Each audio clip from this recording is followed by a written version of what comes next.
back into the world of high-performance Android, and REDMAGIC is once again pushing the envelope with their latest device, the REDMAGIC 10S Pro. And it's equipped with Qualcomm's incredibly powerful Snapdragon 8 Elite leading version chipset, which promises to raise the bar once again with even faster clock speeds, improved thermal efficiency, and some refinements to potentially make this their best one yet. So please join me, Rob the Retro Tech Dad, as we dive headfirst into the latest from REDMAGIC and check out how the new 10S Pro fares and if it can still hang among the elite.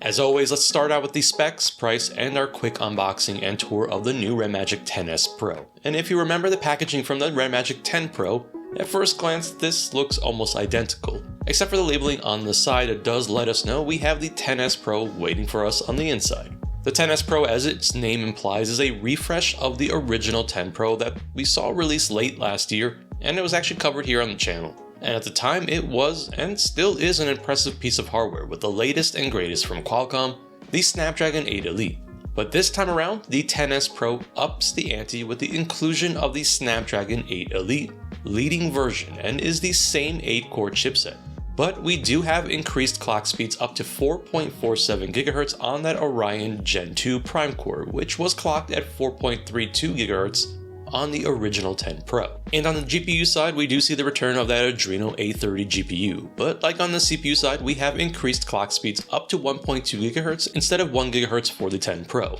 We see the return of the awesome 6.85-inch AMOLED display that features a resolution of 2688 by 1216 with a peak brightness of 2000 nits, a refresh rate of 144 Hz, and the 95.3% screen-to-body ratio that was a highlight on the original 10 Pro. As we usually see with REDMAGIC devices, there will be several configurations available for the 10S Pro, and it starts out with the base Nightfall model that features 12GB of LPDDR5 TRAM and 256GB of UFS 4.1 Pro storage, and then 16GB of RAM and 512GB of storage for the Dusk and Moonlight models, which is the one I have in hand here. And then we have the highest end models, which features 24GB of RAM and 1TB of storage that is available in both the Dusk and Moonlight options. Just as we saw with the REDMAGIC 10 Pro, the 10S does not feature any expandable storage on any of the models, so definitely keep that in mind when considering which option works best for you. We've got Wi-Fi 7, Bluetooth 5.4, USB Type-C for data, charging, and video out, as well as a 3.5mm audio port, NFC support, and a fingerprint sensor. On the front, we have the same 16MP under-display camera, and then on the back we see the return of the dual 50MP camera system that provides optical image stabilization, and probably my favorite part of the design, which is the lack of any camera bump out that allows the 10S Pro, like the 10 Pro, to have a completely flat design. Out of the box, we have the latest REDMAGIC OS 10.5, which is built on Android 15. We do have the same 7050 mAh battery from the 10 Pro, which for this model supports 80W fast charging, as well as charging separation. Of course, I'll have my usual battery rundown tests later on in this video. Now inside this package we have our usual included clear case, a SIM tool, warranty card, and of course the very slick REDMAGIC style USB-C cable, and then the 80W power adapter, which is nice to have in the box. The REDMAGIC 10S Pro will be available direct from the REDMAGIC website, with early bird vouchers going on sale from June 12th and will end on June 17th for early bird sales. On June 18th, open sales will begin, and the 10S Pro will be available in many regions including North America, Europe, the UK, Asia, and many more, which I have on screen here. The REDMAGIC 10S Pro will start at $699 for the base Nightfall model with 12GB of RAM and 256GB of storage, and then it goes up to $849 for the Moonlight and Dusk models with 16GB of RAM and 512GB of storage, and finally the highest configuration with 24GB of RAM and 1TB of storage in Moonlight and Dusk for $999. I'd like to thank REDMAGIC for providing me the 10S Pro ahead of launch, which always gives me the time to provide this in-depth content for my viewers. As I always require, this video was not reviewed prior to publishing. Now, since the release of the 10 Pro last year, REDMAGIC was not content with their ICE-X cooling system, and they actually went back and improved on the original design, which we saw recently in the REDMAGIC 10 Air.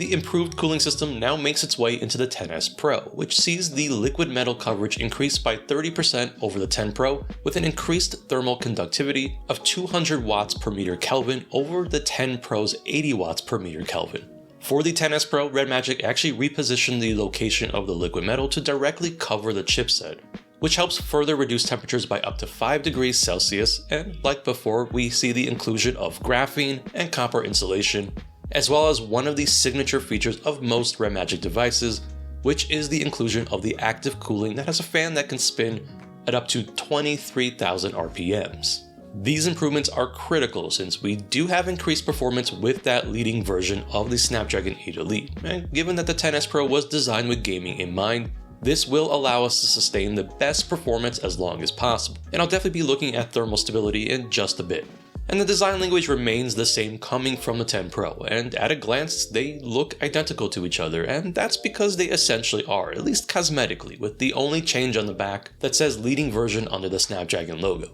Other than that, we have the same front and back glass design on the Moonlight and Dusk models, with the RGB lighting that is fully customizable and again available in all models of the XS Pro. I will say that I did receive the XS Pro in Moonlight, and this one is quite a stunner in person and definitely stands out more than the X Pro model that I have here in hand in Dusk. I think if you're looking for a bit more of a subdued look, the Dusk model will probably be the way to go, or even the base Nightfall edition. Now, much like before, the all-glass design definitely picks up on those fingerprints quite a bit, and just like I mentioned in my original X Pro review, it's definitely something that takes away from the beautiful transparent design here with the Dusk and Moonlight models, and I found myself constantly wiping the device down. Thankfully, the included case does address that issue for the most part, but if you happen to be someone that likes using the device without anything attached, it's definitely something to be mindful of, and probably not a big deal in the grand scheme of things. Everything else is just the same great design that we saw with the X Pro and continues here with the XS Pro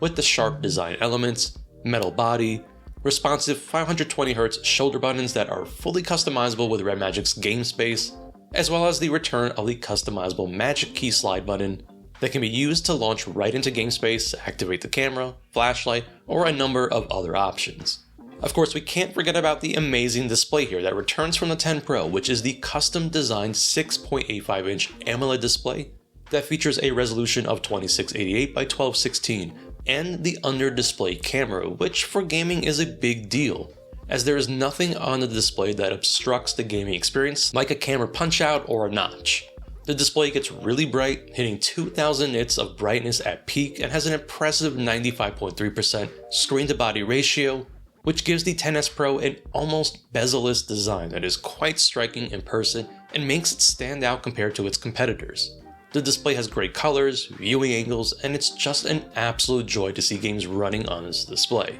So it's that time for some benchmarks, but this time around I'll do things just a little bit differently since this isn't the first time that we've seen the Snapdragon 8 Elite on the channel. I'd rather take a look at the numbers on the XS Pro itself and then compare to the original X Pro and see where we stand in terms of performance improvements with the leading version of the 8 Elite found in the XS Pro, at least when it comes to synthetic benchmarks. Now, if you want even more information about the Snapdragon 8 Elite and how it benchmarks against some other chipsets, definitely check out my original video on the X Pro, which I will have linked in the description and somewhere on screen for your viewing pleasure. It's still useful as a metric since I don't think the leading version with its slightly increased clock speeds will have massive gains over the standard Snapdragon 8 Elite. So let's start out as usual with our CPU focused benchmark using Geekbench 6, and the REDMAGIC 10S Pro set to use the Diablo preset came in with a multi-core score of 9623 and a single core score of 3133. The X Pro came in with a score of 9652 for the multi-core score and 3093 for the single core score,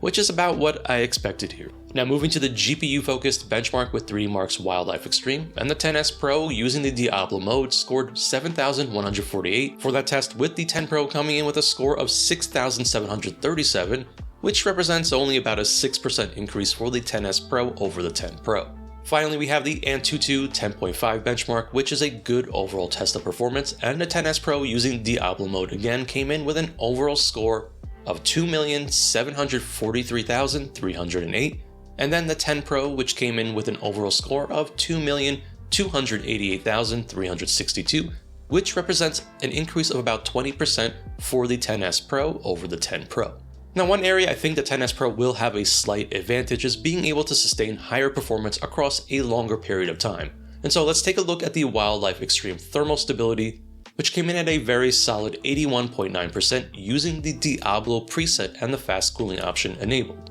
Now, what's interesting is that the numbers are slightly better than what I tested with the original 10 Pro, which had a stability of 79.3% using the Diablo preset with the fast cooling turned on, compared to the 81.9% stability on the XS Pro. And looking at overall temperatures, the XS Pro ended the benchmark at 5 degrees cooler than the 10 Pro, which is in line with the claims made by REDMAGIC. And even if we adjust for the lower starting temperature on the XS Pro, it still comes out ahead with slightly better thermals. I will say that the XS Pro does get very hot to handle after a good amount of time when that Rise or Diablo mode is being pushed hard. And so if you are gaming with the device directly holding it, just keep this in mind. Now, for me personally, it's not an issue since I use telescopic controllers with it, but it's definitely something to consider if you are playing demanding games. And so those are just some interesting comparisons, and of course, what really matters is how this all translates into real-world gaming. But before we get into some gaming, let's gear up and test out some telescopic controllers to pair with the REDMAGIC 10S Pro, and since the 10S Pro and the original 10 Pro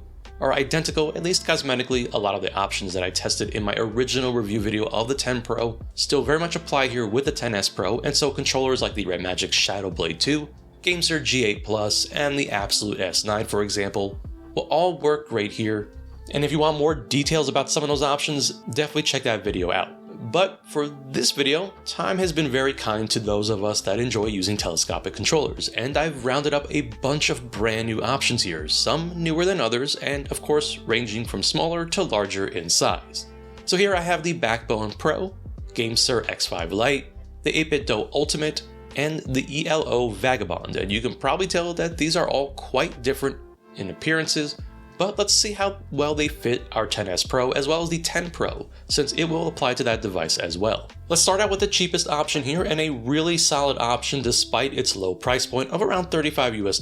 Gamesir is back with a new telescopic option called the X5 Lite, and this is kind of a no-frills controller that is surprisingly nicer than its price suggests. And I think for many, a really solid option. I've got the controller here in this really slick wasabi color, very much like the old Stadia controllers. And this is a USB-C wired controller, but does a very good job accommodating the 10S Pro with or without its included case. One thing that the X5 lacks are some analog triggers, but other than that, this one is a great fit with the 10S Pro and works very well. And next we've got a newcomer, at least to the telescopic options, and 8-bit Do was not content to watch everyone else get into the ring, and so they dropped their 8-bit Do Ultimate mobile controller, and I have to say that this one is becoming a new favorite of mine. It's just a nice balance between size, build quality, price, and features, and is our next step up in terms of price, but not much more at around $45 US. This is a Bluetooth option which does allow for some flexibility, at least when it comes to using the 10S Pro, with alternative case options. But at least with the included case, the 10S Pro fits great with or without it. I really like the analog sticks on this one, as well as the large face buttons and great analog triggers. This is an awesome overall package as long as you don't mind it being Bluetooth. And by the way, 8-bit Do actually collaborated with Vitcher to create a version of this same controller that has USB-C support, and it's definitely something I hope to check out in the future for my viewers. Next up, we've got the ELO Vagabond, and this isn't the newest option, but it is the largest one that I am testing out of this roundup here, and this gives off very much PlayStation Portal vibes, at least when the 10S Pro is docked in it. I find this one to be very comfortable, perhaps the most comfortable out of the four, and another good option, but this one is pretty pricey at about $100 US, and so I think for many, this might not be a viable option despite it being solid all around. This one also fits the 10S Pro really well with or without the case, and this controller also includes all kinds of spacers to accommodate lots of options. Finally, we have the newest entry in the telescopic controller world, and the priciest one by a significant margin, coming in at a whopping $170 US, with the Backbone Pro. And Backbone went back, no pun intended, and finally updated their original design to include some better features like great analog sticks, rounded out grips for better comfort, and some other tweaks to update their old design. Now for me personally, this is probably the worst option out of the four, especially with the 10S Pro, since some of the design choices here make for some interesting results. The Backbone Pro works pretty well with the included case of the 10S Pro, but when you take the case off, the lip of the Backbone Pro gets in the way of the screen, and so you will need to change one of the pieces to better accommodate the device without its case. There's only one different set included, and the way it is designed does feel a little bit limited in terms of how it will hold the device. Now, besides all of that, I do think the price is just hard to justify, especially with how many great options we have out there that I've also covered on the channel in the past. Okay, so enough of all that. We are now all geared up and we're ready to dive into some gaming, and we will start out with some native Android gaming. And again, I'd like to build on what I covered with the original 10 Pro. So if you are curious about performance with other games like Wuthering Waves, Call of Duty Warzone, Fortnite, and other popular titles,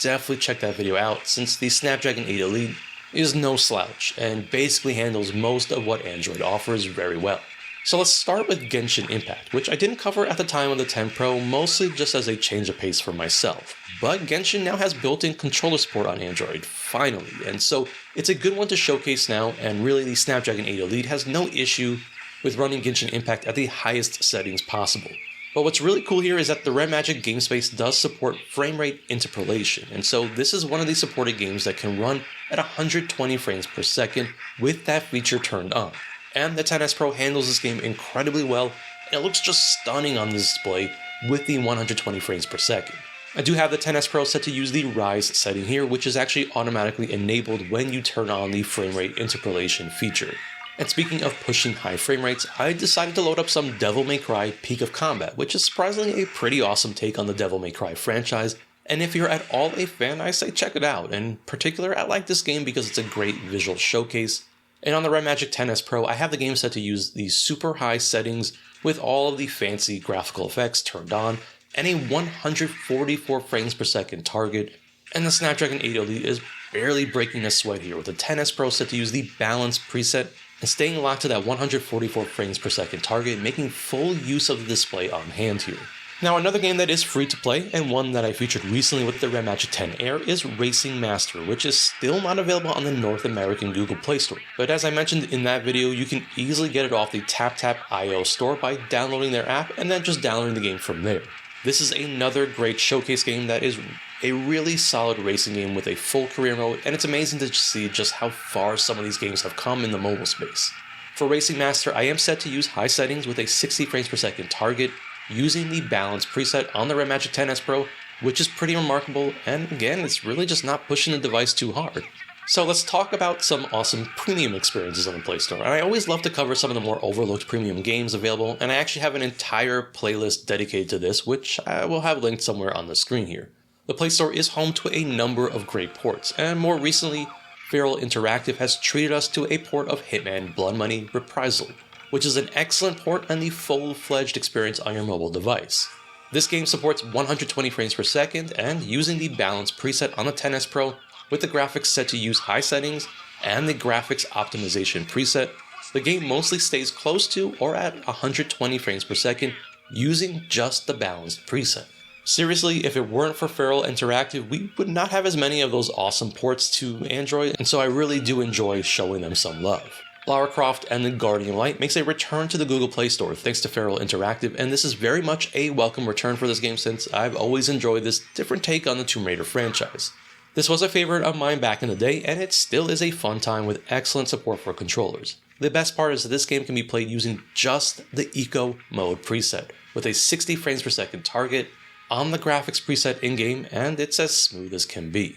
Finally, let's close out this section with a game that will properly push the device quite a bit. Bright Memory Infinite finally gets the full release on the Play Store, and this is a graphical showcase on the Android platform with gorgeous, fast-paced graphics that I'd love to see more of on the platform, especially as a premium paid experience. This game supports 120 frames per second, and so that is the target frame rate I have set here with 100% rendering resolution and all of the fancy graphical features turned on. With the Rise preset, the game does a solid job staying close to the 120 frames per second target, and once in a while deviates, which is mostly scene dependent, but this is a pretty demanding game, and the performance to me is pretty impressive. So let's now switch on over to emulation, and for this showcase I wanted to really focus in on high-end emulation with Android, and since the 10 Pro release last year, we've had a lot of exciting developments take place in the world of emulation on Android. So I'll focus in on Wii U emulation first, using this CMU emulator for Android, which is actually pretty amazing on Android even in this early state, because we can utilize the graphic packs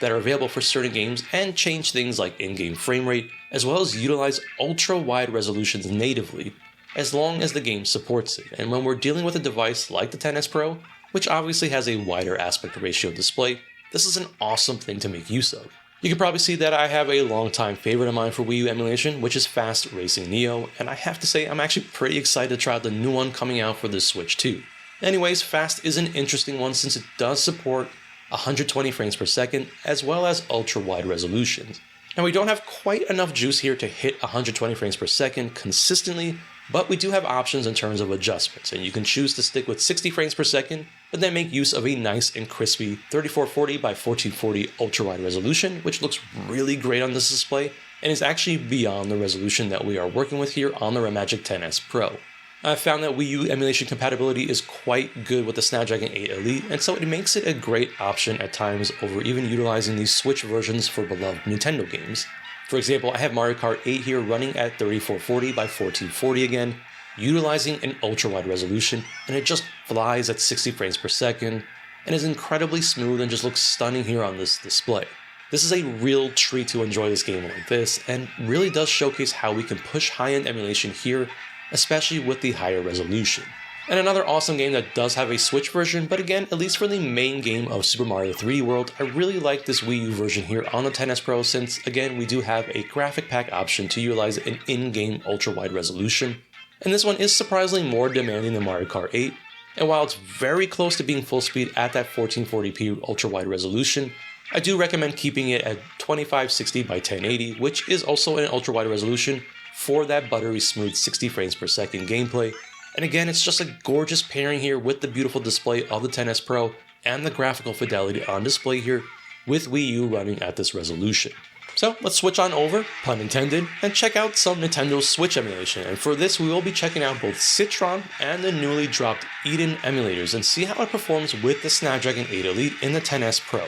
Now, it's been about 6 months since the original 10 Pro dropped, and at the time we definitely were missing out on those custom turnip drivers, which really limited compatibility with Switch emulation. Now, at the time I did manage to get a good amount of stuff running, but since then we've had some progress in terms of compatibility. Now, unfortunately, we still don't have those turnip drivers that support the Adreno 830 in the Snapdragon 8 Elite, and as a result, Switch emulation is still very hit or miss on the Snapdragon 8 Elite without those turnip drivers. And it definitely varies between Sudachi, Citron, Eden, and all of the various other options available. As such, I always like to treat Switch emulation as a bonus platform, but despite this, I've found lots of success with many games, and performance has been quite impressive as well. Now, as I mentioned, I did use both Citron and Eden for my testing, as I found some games fared better with one over the other, and I am using the Qualcomm drivers 800.35, which was extracted from Gamehub, to give us slightly better compatibility and performance. You can probably see that I've had some games running already in the background, and one of my favorites that I always love to test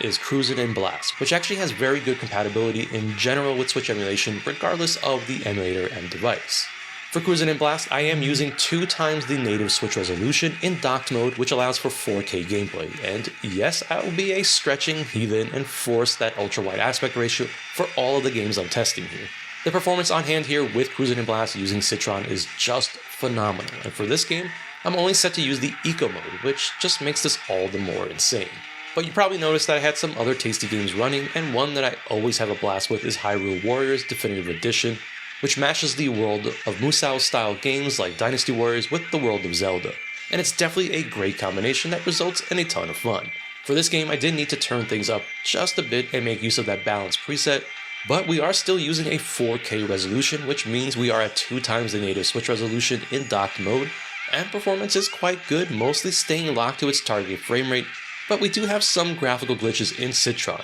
Now sadly, this is probably the best we're going to get, despite some tweaking of settings on my end. Regardless, I think this is still awesome to see here. And we're still not quite done with Citron, since Super Mario Wonder is another awesome game I just love testing and then getting completely hooked on all over again. But this game was a good example of one that actually worked much better with Citron over Eden, where there were far more serious graphical issues that impacted gameplay. Now with Citron, it's still not perfect, but the graphical issues are less of an issue here and don't really impact gameplay, but performance-wise we are still using the balance preset and enjoying the tasty 4K resolution visuals. Super Mario Wonder does have a lot of shader compilation, but it will smooth out quite a bit after some gameplay time, and it's very solid running at almost 60 frames per second. In Citron, the overworld does have some noticeable graphical glitches, but again, it's not much of an issue once in-game. So for a game that does work better in Eden, I found that Need for Speed Hot Pursuit Remastered works awesome with the new Eden emulator, and this was a game that I could not get to launch properly at all in Citron, so this is definitely a welcome addition, and Hot Pursuit Remastered is a great racing game from the geniuses over at Criterion Games.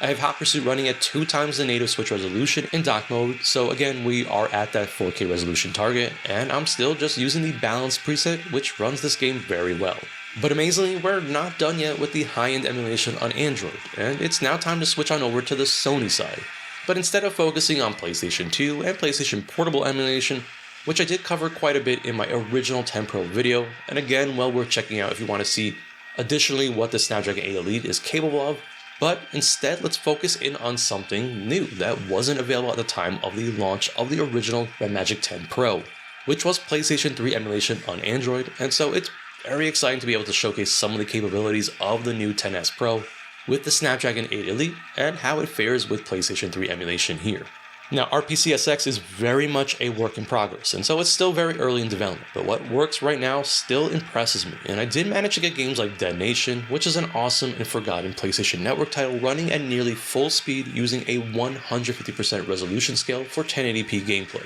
And as usual, it wouldn't be a PlayStation 3 showcase, which by the way, I now have a new dedicated playlist to all of the PlayStation 3 emulation videos that I've had on the channel, and I'll have it linked somewhere here on the screen and in the description. So back to that favorite game of mine. If you guessed Resogun, then you're definitely a fan of the channel, and admittedly Resogun has been a good benchmark game for PlayStation 3 emulation in general on Android, as I've had good success with it on numerous devices across all kinds of performance capabilities. Resogun, just like Dead Nation, is running at a 150% resolution scale for 1080p gameplay, and this game just runs as smooth as can be using just the balance preset. But let's really take it up a notch, and so I'm really excited to be able to feature this game on Android since Asura's Wrath is probably one of my favorite games that to this day remains stuck on the PlayStation 3 and Xbox 360 consoles, and without emulation we really would have no way to enjoy this game on our Android devices, and so this is a very exciting development, because I'm still stunned by it.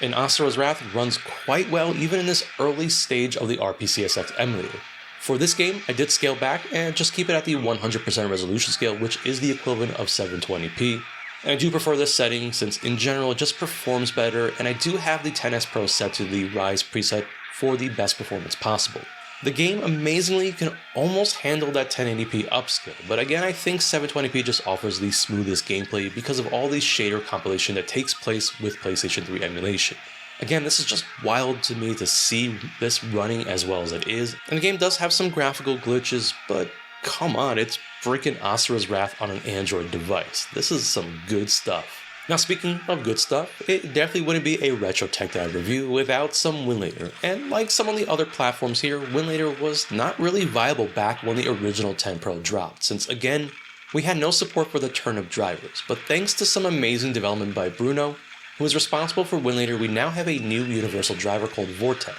that allows devices with the Snapdragon 8 Elite to run games that just wasn't possible before. This is a huge development, and this definitely opens the possibilities with Winlator on the 10S Pro. Now I'll bring in one of my favorite games to use as sort of a benchmark across devices, and bear in mind that this was not even possible 6 months ago on the Snapdragon 8 Elite because of the lack of real driver support. But for example, with Tomb Raider 2013 Game of the Year Edition, I have the game running here and running incredibly well. I've got the game set to run in ultra wide resolution of 2560 by 1080 using normal settings, and this is what I'm talking about. Amazingly, I do believe that we still have plenty of power that's not being used here with the Snapdragon 8 Elite, but the progress made from 6 months ago is exciting nonetheless. Performance isn't perfect here, and the main menu is very slow for some reason, but obviously once we're in-game, it's really nice and smooth. And that's not all the excitement that has taken place in the past 6 months, since we now also have an additional option with Gamesir's Gamehub that has really pushed forward PC gaming on Android as another viable option. I know some are mixed about this software, but I did want to showcase at least some footage with the 10S Pro running Gamehub, and it's also an impressive piece of software where I've seen some games work in Gamehub that flat out refuse to work in Winlator, and so it's just another option in the toolkit. I've got the PC version of Devil May Cry 5 here running with a mixture of normal and low settings at a resolution of 1280 by 720, and we're consistently staying above 30 frames per second, and it's certainly far from perfect since we do have graphical glitches, but it is really interesting to see what's possible and push the hardware that we have here a bit, which to me at least is pretty wild and impressive to see, this even as a possibility on an Android device. Now, one thing I was a bit bummed about was that I couldn't test for this video was REDMAGIC's upcoming built-in software that will likewise allow for additional PC gaming on this device. And I've been told it's coming shortly, and I will definitely be following that, as this could be another exciting addition to the world of x86 gaming on our Android devices. Alright, so enough of all the native gaming and emulation, let's now switch gears and talk briefly about game streaming performance, and this is another very viable option for many that allows us to stream from our PC and consoles. I really like game streaming as an option on a device like the XS Pro since we can make use of ultra-wide resolutions and higher refresh rates, since the XS Pro supports up to 144Hz. Personally, I've been using the combination of Apollo and Artemis for some time now, and as an ultra-wide gamer on my desktop PC, this combination really makes it seamless for me, but the ultra-low latency mode is another great feature of this combination that results in some incredible native decoding times. And it really is pretty incredible here on the XS Pro with the Snapdragon 8 Elite giving us some insanely low decoding times ranging from about 1.5 milliseconds to under 3 milliseconds. And this is easily some of the lowest I've seen on an Android device, and truly impressive stuff, and definitely makes the XS Pro a very nice way to enjoy local game streaming from your PC. And of course, after all this gaming, how does that 7050 mAh battery fare here with the XS Pro? And I'm happy to report that battery life is still pretty legendary, really showcasing the battery performance and efficiency of the Snapdragon 8 Elite. Now for my lighter test, I used Yoshi's Island for the Super Nintendo, and set the XS Pro to use 60Hz refresh rate with the Wi-Fi, Bluetooth, and fan turned off, a 50% volume and brightness, the battery saver option turned on, as well as AirPlay mode using the Eco preset. And if you're familiar with the original XS Pro, the results here shouldn't be too surprising, which hit almost 22 hours of on-screen time with Yoshi's Island. Now for a test that goes in the completely opposite direction, I want to check out some high-end Android gaming, and so for this I used Bright Memory Infinite with XS Pro set to use a 120Hz refresh rate, the Wi-Fi turned back on, as well as the fan set to fast cooling with Bluetooth still off at a 50% volume and brightness using the Rise preset, and the game was running on screen for more than 3 hours until it crashed unexpectedly, but thankfully this occurred pretty much at the end of its battery life, and I did get it back running again, which resulted in it dying not too long after. Now one thing I found interesting and impressive is that performance remained relatively stable,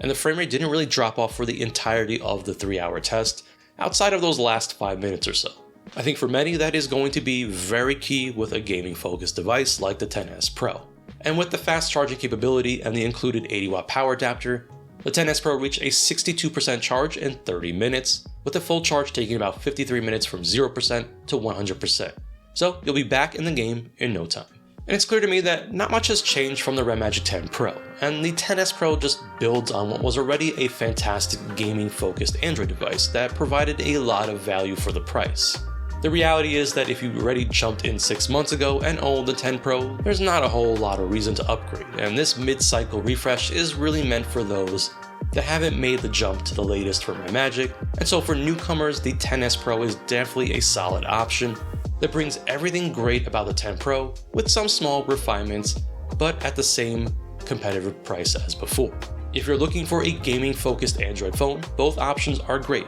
and the Snapdragon 8 Elite is definitely in a better situation today than it was 6 months ago, with plenty of longevity for what is offered on the Play Store, as well as continued improvements on the software side. So what do you think about the XS Pro? Is this enough of a reason to jump in? Or maybe you already own the 10 Pro, and if you do, how have you enjoyed your device months later? Let me know down in the comments. And as always, I am the Retro Tech Dad, and thank you so much for watching.